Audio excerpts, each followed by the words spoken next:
Hello all of you, स्वागत है मेरे चैनल में। आज मैं कराने वाली हूँ linear equation two variables full concept and next video.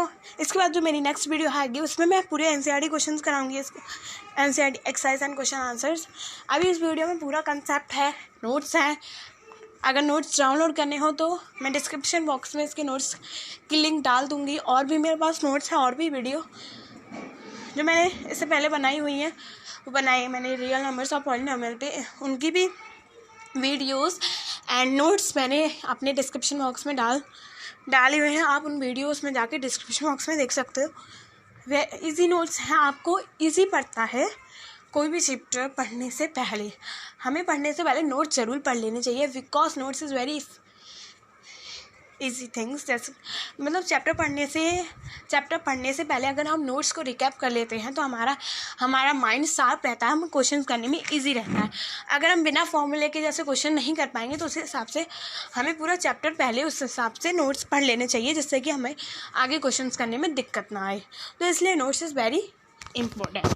तो हम सबसे पहले बात करते हैं कि इक्वेशन क्या होती है। लीनियर इक्वेशन में इक्वेशन क्या होती है। इक्वेशन हमारी वो इक्वेशन होती है कि जिसमें क्या मैथमेटिकल एक्सप्रेशन होती है। जैसे मैथमेटिकल एक्सप्रेशन हम कैसे कहेंगे, कोई भी एक्सप्रेशन जिसमें कि एक्सप्रेशन हमारी कौन सी होती है, जिसमें मैथमेटिकल ऑपरेटर्स होते हैं, लाइक एक्स वाई ऑपरेटर्स होते हैं, प्लस माइनस ये ऑपरेटर्स होते हैं, प्लस उसमें वेरिएबल्स पाए जाएंगे, कॉन्सोनेंट पाए जाएंगे। ये सारी चीज़ें जो पाई जाती हैं वो हमारी एक मैथमेटिकल्स होती हैं, मैथमेटिकल एक्सप्रेशंस होती हैं जिसमें। और इक्वेशंस में 2 और मोर वेरिएबल्स पाए जाएंगे। जैसे कि इक्वेशन में हम इसको इक्वेशन कह सकते हैं ax प्लस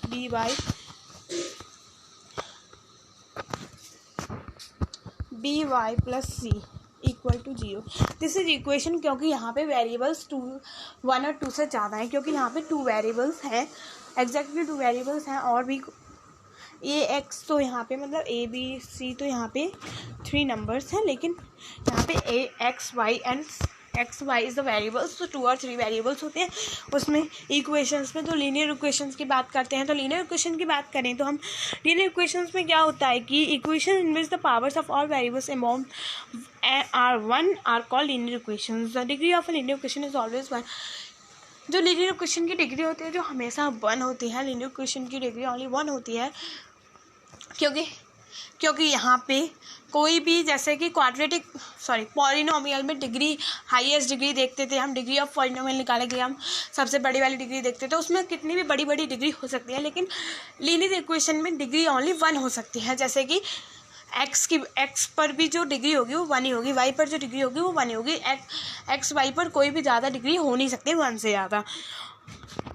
तो आगे बढ़ते हैं। लीनियर इक्वेशन 2 वेरिएबल्स की जनरल फॉर्म जो है ax plus B Y plus C equal to 0 है।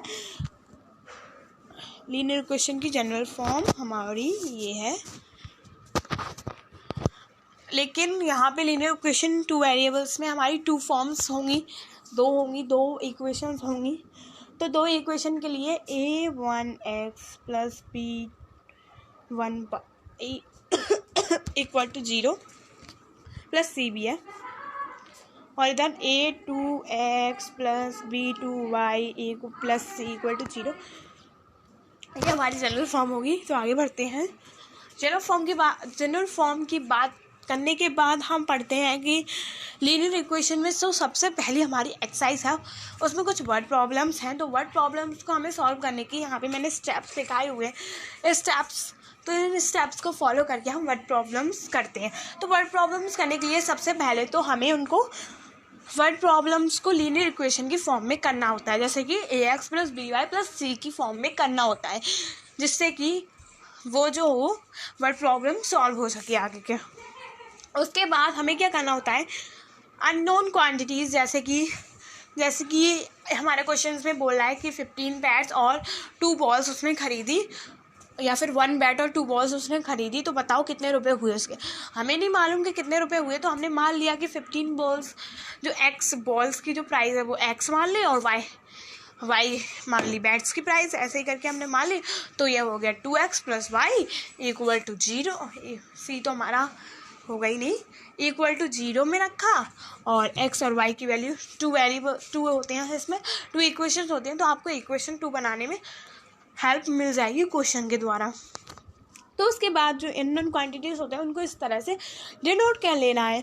फिर उसके आगे का स्टेप्स क्या है, आपको उनको सॉल्व करना है और उसमें मैथमेटिकल ऑपरेटर्स उनको फॉर्म कंबाइंड करके लिख लेना है। जैसे 4x हो गया हमारा, 4y हो गया, प्लस 4y इक्वल टू 0, इस तरह से कंबाइंड करके कर देना है। और फिर उनको प्लस माइनस जो भी लगाओ आप क्वेश्चन के हिसाब से वो आप लगा के मैथमेटिकल फॉर्म में रख के replacing the unknowns with variables,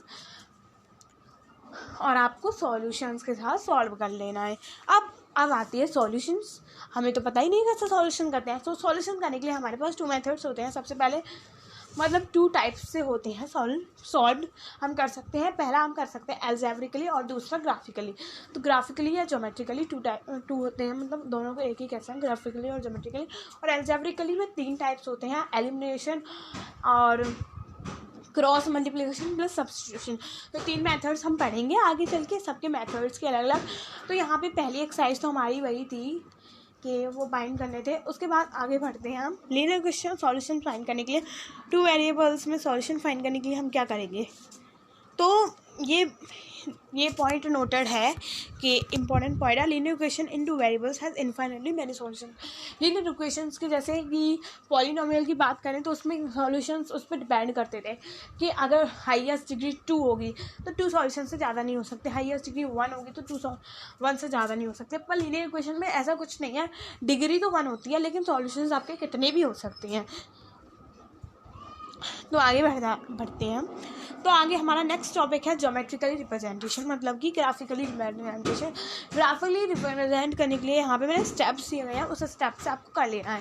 तो स्टेप्स में सबसे पहला पॉइंट आता है, जैसे कि आपकी कोई भी 2 लीनियर इक्वेशंस दी गई होंगी, उन 2 लीनियर इक्वेशंस में आपको कोई एक लीनियर इक्वेशन पहले चूज़ कर लेनी है, फिर उसको सॉल्व करना है। उसको सॉल्व कैसे करेंगे, ये स्टेप्स हमारे ये दिए गए हैं।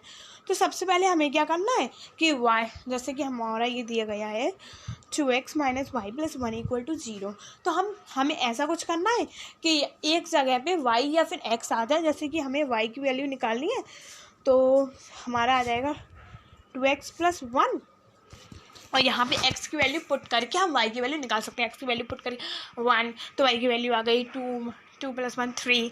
ऐसे करके हम वैल्यूज़ निकाल सकते हैं। या फिर हम ऐसे भी कर सकते हैं कि x = y - 1/2। ये y की वैल्यू पुट करके x की वैल्यू निकाल सकते हैं। उस हिसाब से वैल्यूज़ निकालते जाते हैं और इसी तरह से फिर प्लॉट कर लेते हैं। जैसे कि हमारे ग्राफ्स में प्लॉट कर लेते हैं, ग्राफ्स में कोई सी भी वैल्यू आई उसको यहाँ पे प्लॉट, यहाँ पे आई प्लॉट कर दी। अब इसी तरह से दूसरे वाले को भी ऐसे ही करते हैं, दूसरे वाले में ग्राफ नहीं बनाते, दूसरे वाले का भी इसी ग्राफ में प्लॉट कर देते हैं। अगर उसमें कोई भी एक सॉल्यूशन होगा उसका या फिर 2 सॉल्यूशन होंगे, एक सॉल्यूशन हुआ उसका तो ओनली इंटरसेक्टिंग करेंगी लाइन, एक सॉल्यूशन हुआ मतलब यूनिक सॉल्यूशन कहते हैं जिसे। और जिसके ज़्यादा सॉल्यूशन होंगे, इनफाइनाइटली होंगे, उसकी बार बार उसी पे रिपीट करेंगी, क्योंकि रिपीट करेंगे मतलब उसके बार बार वही सॉल्यूशन है। और जिसके एक भी नहीं है तो वो तो भाई दूर दूर जाएंगे पैरेलल होके। आगे बढ़ते हैं, इसके बारे में हम पढ़ेंगे कि पैरेलल लाइंस और कोइंसिडेंट लाइन और इंटरसेक्टिंग लाइन कौन सी होती हैं।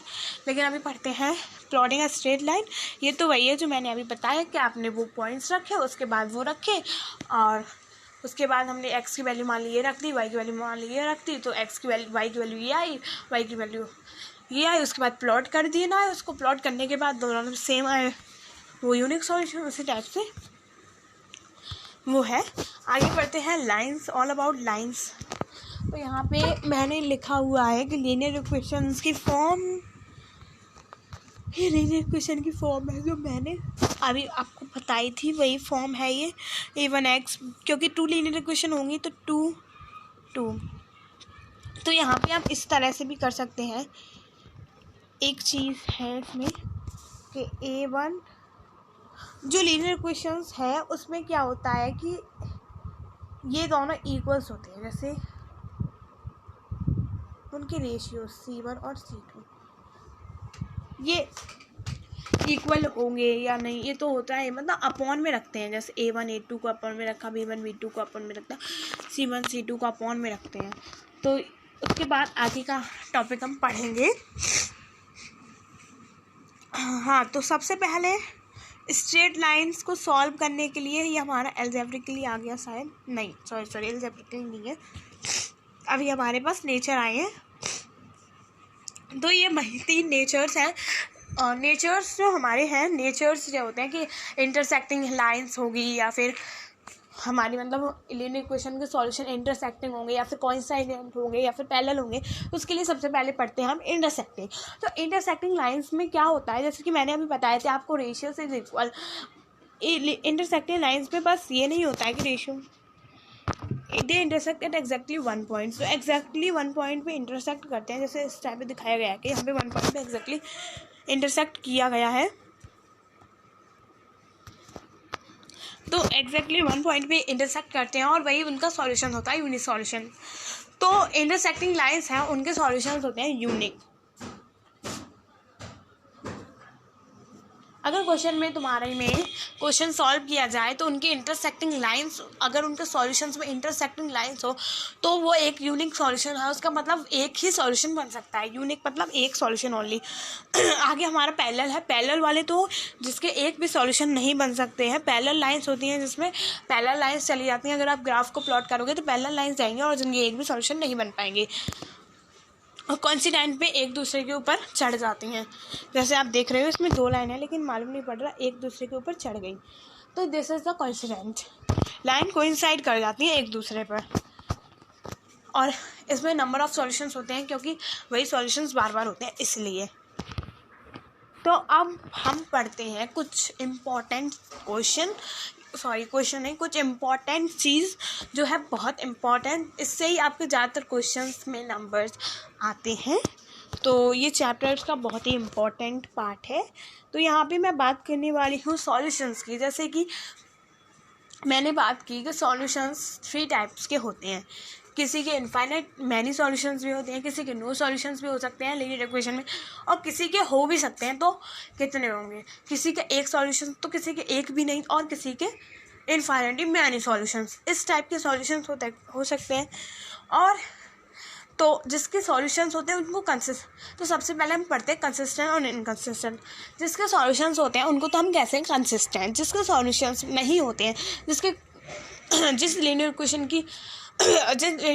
के एक भी सॉल्यूशन नहीं होता है, उनको कहते हैं इनकंसिस्टेंट। तो कंसिस्टेंट और इनकंसिस्टेंट में सबसे पहले आपको डिफरेंस पता होना चाहिए। उसके बाद हम सॉल्यूशंस पे आते हैं। तो मैंने बताया था कि जब लाइंस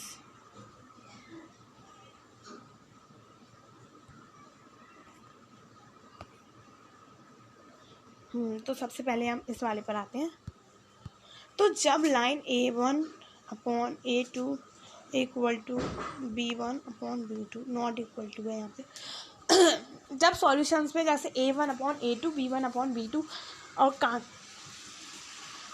A1/B2 मतलब A1/A2 it's can not be equal to B1/B2 और सी की भी बात ही नहीं हो रही है यहाँ पे। तो जब इनमें इक्वल नहीं होते हैं तो हमारा क्या होता है कि उसके जो सॉल्यूशंस होते हैं वो इंटरसेक्टिंग लाइंस होती हैं उसमें, और सॉल्यूशन होता है एक। जब इंटरसेक्टिंग लाइन है तो सॉल्यूशन एक ही बनेगा, क्योंकि एक ये देखो ये वाला सॉल्यूशन बनता है इसका। जब इंटरसेक्टिंग लाइन है तो सॉल्यूशन होता है, मतलब दोनों लाइंस में जो कॉमन होता है वो हमारा कहलाता है सॉल्यूशन। तो हमारी दोनों लाइन का सॉल्यूशन क्या है? इंटरसेक्टिंग लाइन में तो ओनली वन ही तो होगा, तो क्या होगा? यूनिक सॉल्यूशन होगा। और जैसा कि मैंने बताया कि कंसिस्टेंट होगा इसका, क्यों? क्योंकि यहाँ पे सॉल्यूशंस है, एक सॉल्यूशन तो है यहाँ पे, इसलिए कंसिस्टेंट होगा। और अब आते हैं दूसरी फॉर्म में, वो है A1/A2। इसमें इक्वल टू होता है B1/B2 के, पर इसमें C1/C2 के इक्वल नहीं होता। बताओ, उसमें कुछ भी इक्वल नहीं होता। इसमें एक इक्वल तो होता है लेकिन C1/C2 के इक्वल नहीं होता B1/B2। तो इसलिए इसमें जो होता है वो होते हैं पैरेलल लाइंस। और पैरेलल लाइंस में हमें पता है कि पैरेलल लाइंस में नो सॉल्यूशन होता है, कोई भी सॉल्यूशन होता नहीं है और कोई भी सॉल्यूशन नहीं होता, तो वो है कहलाता है इनकंसिस्टेंट। तो हमारी थर्ड फॉर्म होती है जिसमें और सारी इक्वल होती है। जब सब कुछ सबकी इक्वल होता है तो उसको कहते हैं कोइंसिडेंट, और कोइंसिडेंट में होते हैं मैनी सॉल्यूशन होते हैं तो वो होता है कंसिस्टेंट। तो कोइंसिडेंट तो ज़्यादातर सबके लिए इजी पड़ जाता है, बट इंटरसेक्टिंग और पैरेलल में कन्फ्यूजन हो जाता है। तो पैरेलल के लिए है कि C1 और C2 के इक्वल नहीं होगा और A1 A2 के इक्वल होगा, और लेकिन इंटरसेक्टिंग में क्या होगा, कुछ भी किसी के इक्वल नहीं होगा, तब वो इंटरसेक्ट करेगा। तो this is the trick, you can learn this is so good कि मतलब इससे ज़्यादा क्वेश्चंस आते हैं तो हमें पता होने चाहिए ये सारी चीज़ें। इसको आप ज़रूर अपने नोट्स में ज़रूर लिख लेना, क्योंकि this is most important part of the chapters. तो आगे बढ़ते हैं, graphically method of finding solution of तो मैंने यहाँ पे बताए थे कि 2 मेथड्स होते हैं, ग्राफिकली और अलजेब्रिकली। तो ग्राफिकली बताए थे मैंने कि ग्राफिकली मेथड से क्या होता है कि उससे पहले तो हमने सॉल्यूशंस में एक सॉल्यूशन ले लिया, एक वाला इक्वेशन ले लिया, उसके सॉल्यूशंस में पहले y या फिर x को इधर रखा, फिर उसके सॉल्यूशन मतलब x को मान लिया 1 या 2, और फिर उसको सॉल्व करते गए तो y और x की वैल्यू 2 और 3 वैल्यूज़ निकालेंगे। 2 और 3 वैल्यूज़ निकालेगा, दोनों उस इक्वेशन की भी दोनों इक्वेशन की निकालेंगे, फिर उनको इंटरसेक्ट करेंगे। अगर लाइन इंटरसेक्टिंग है तो उसमें एक सॉल्यूशन होगा, लाइन पैरेलल है तो हमारी नो सॉल्यूशंस होगा। या फिर आपको पता होना चाहिए, आप यहाँ से भी बता सकते हो कि सॉल्व करने के बाद अगर आपको पता लगाना है कि हमारी लाइन इंटरसेक्टिंग है, पैरेलल है, तो कोइंसिडेंट है। तो मैंने अभी बताया था यहाँ पे मैंने बताई थे कि आप 2 इक्वेशन देख के पता लगा सकते हो, A1 A2 इस तरह से कि कौन सी लाइन है, और इस हिसाब से आपका वो भी आना चाहिए ग्राफ, तो आप पता लगा सकते हो कि हमारा सही है या नहीं। उसके बाद अब नेक्स्ट पढ़ते हैं हम अलजेब्रिकली सॉल्यूशंस में 3 टाइप्स के सॉल्यूशंस। 3 टाइप्स से हम 3 मेथड्स होते हैं अलजेब्रिकली में। वो मेथड्स होते हैं, सबसे पहले सब्स्टिट्यूशन, उसके बाद एलिमिनेशन, उसके बाद क्रॉस मल्टीप्लिकेशन। तो यहाँ पे सबसे पहले चौथा ग्राफिकल मेथड होता है, लेकिन ग्राफिकल मेथड तो मैं करा चुकी हूँ, वो एक सेपरेट भी माना जाता है। तो यहाँ पे हमारे अलजेब्रिक में 3 ही होते हैं। इसमें अलजेब्रिकली मतलब अलजेब्रास को सॉल्व करते हैं। तो सबसे पहले हम सब्स्टिट्यूशन मेथड की बात करते हैं। तो सब्स्टिट्यूशन मेथड में सब्स्टिट्यूशन मेथड को हम सॉल्व करने के लिए हम क्या करते हैं कि सब्स्टिट्यूट करते हैं, मतलब एक मिनट, जैसे कि y - 2x = 1 है, तो हम इसको सब्स्टिट्यूट कर सकते हैं। जैसे कि x = 1 y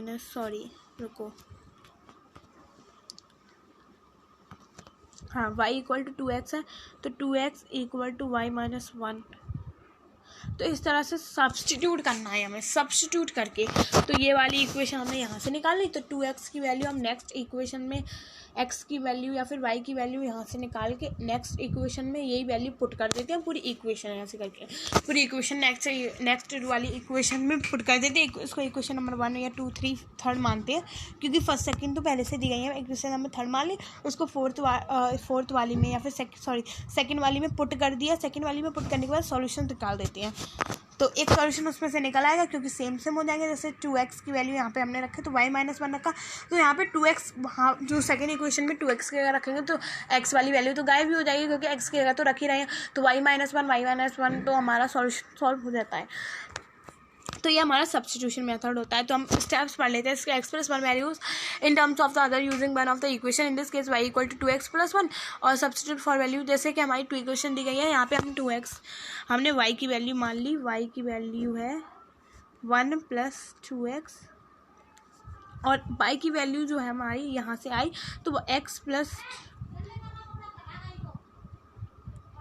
1 + 2, y की वैल्यू हम यहाँ पे रख देंगे 1 + 2x = 12, x + 2 + 4x, तो 4x + x 5x + 2 = 12, तो 5x की वैल्यू आ गई हमारी 5, क्योंकि x की वैल्यू आ गई 2, x की वैल्यू जो हमारी 2 आ गई। उसके बाद हम x की वैल्यू को जो है फर्स्ट इक्वेशन में पुट कर देते हैं, या फिर इसमें पुट कर दें कि y = 1 + 2x, x 2 × 5 = 10 + 1 आ जाता है हमारा सॉल्व हो गया। तो इस तरह से हम करते हैं सब्स्टिट्यूशन मेथड को सॉल्व। नेक्स्ट पढ़ते हैं हम दूसरे सॉल्यूशंस पे, वो है कि हाँ, ये भी एक सॉल्यूशंस है जो मैंने अभी बताया स्टेप्स उसके। ये पहले हमने ये किया, फिर उसके बाद एक्स की वैल्यू 2 आ गई, फिर उसकी वैल्यू को वाई वाली वैल्यू उसमें रखते हैं तो हमारे सॉल्यूशंस निकल आते हैं। तो एक मेथड्स तो हमारा ये होता है, एक सिंपलेस्ट मेथड है। उसके बाद हमारा आता है नेक्स्ट मेथड, एलिमिनेशन मेथड। तो एलिमिनेशन मेथड एक बढ़िया मेथड्स या कुछ मतलब सारे मेथड्स एक अच्छे ही होते हैं, लेकिन ये एलिमिनेशन मेथड थोड़ा टाइम बचाता है बस। एलिमिनेशन मेथड्स में क्या होता है कि जैसे कि हमने दो इक्वेशंस मानी एक्स और वाई, तो इसमें क्या करते हैं हम कोफिशिएंट को इस तरह से रखते हैं जैसे कि मल्टीप्लाई करते हैं, जैसे x plus 2y equal to 8 और 2x minus 3y equal to 2। तो हमें इस तरह से इन इक्वेशन को मतलब कि इन दोनों में से कोई भी एक, जैसे कि यहाँ पे भी 2x हो और यहाँ पे भी 2x हो, या फिर आप y को भी सेम कर सकते हो। हमें सेम करना है दोनों में x या y को। जैसे x को हमने 2x कर दिया तो हमें x को भी इस वाली इक्वेशन में भी 2x करना है। या फिर हमने मान लिया y को सॉल्व करना है, पहले x को सॉल्व करना है, तो y मान लिया कि y को हमें यहाँ पे 2x है, यहाँ पे 3y है, तो 3 का मल्टीप्लाई इधर कर देते हैं, 2 का मल्टीप्लाई इधर कर देते हैं, तो 6y दोनों में सेम हो गया। तो हमें इस तरह से मल्टीप्लाई करना है कि दोनों में सेम हो जाए कुछ, जैसे कि फिर उसके बाद हमें क्या करना है, उनको सब्ट्रैक्ट करें या फिर ऐड करें। तो सब्ट्रैक्ट या एडिशन से हम उनके कट करके, तो इसके लिए मैं एक वो लेते हैं हम सबसे पहले। तो यहाँ पे क्वेश्चन है हमारा x plus 2y equal to 8। यहाँ पे हम क्वेश्चन ले लेते हैं x plus 2y equal to 8 और था 2x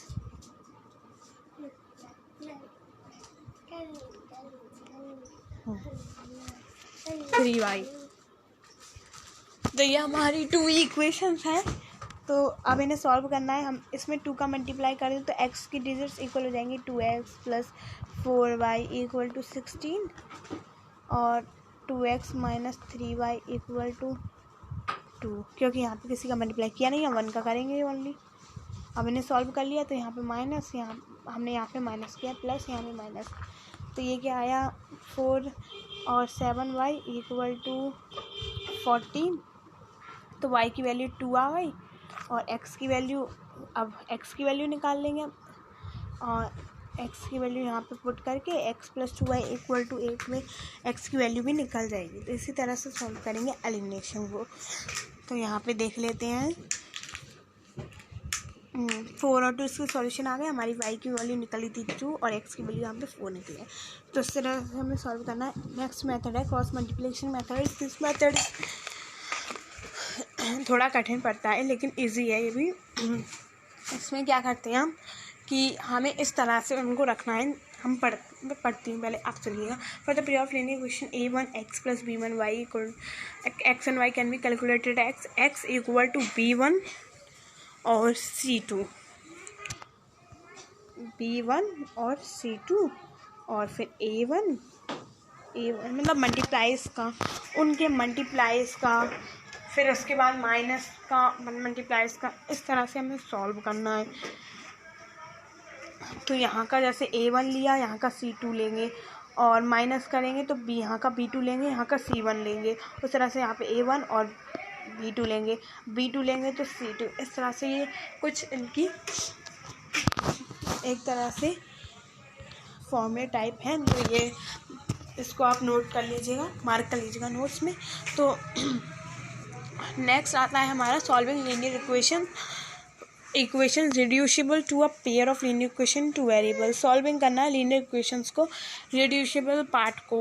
जैसे कि फाइंड करते हैं कोई पार्ट जो उसमें रिड्यूस्ड होता है उसको फाइंड करने के लिए, जिस तरह से जैसे कि यहाँ पे ये है 2x है, 3y है। अब हम क्या करेंगे, एक्स वाई को कॉमन लिया, उस तरह से सॉल्व करेंगे। यहाँ पे हम सिंपलेस्ट ये कर सकते हैं कि 1/x की वैल्यू मान ली हमने p या कोई भी वेरिएबल्स मान लिया, उसकी जगह पुट कर दिया, उसकी जगह सॉल्व कर सकते हैं हम मेथड से। तो ये कर सकते हैं हम इसका, तो बस यही दिया गया है इसमें। तो आज के लिए बस इतना ही। मिलते हैं अगली वीडियो में। मेरी अगली वीडियो में मिलेंगी आपको NCERT all question exercises of this chapters. तो दिस चैप्टर के लिए आप तैयार रहिए। अच्छी लगी हो तो प्लीज़ लाइक एंड सब्सक्राइब और मेरी वीडियो का नोटिफिकेशन आपको मिलता रहेगा अगर सब्सक्राइब किया होगा तो। और बाय बाय, मिलते हैं नेक्स्ट वीडियो में।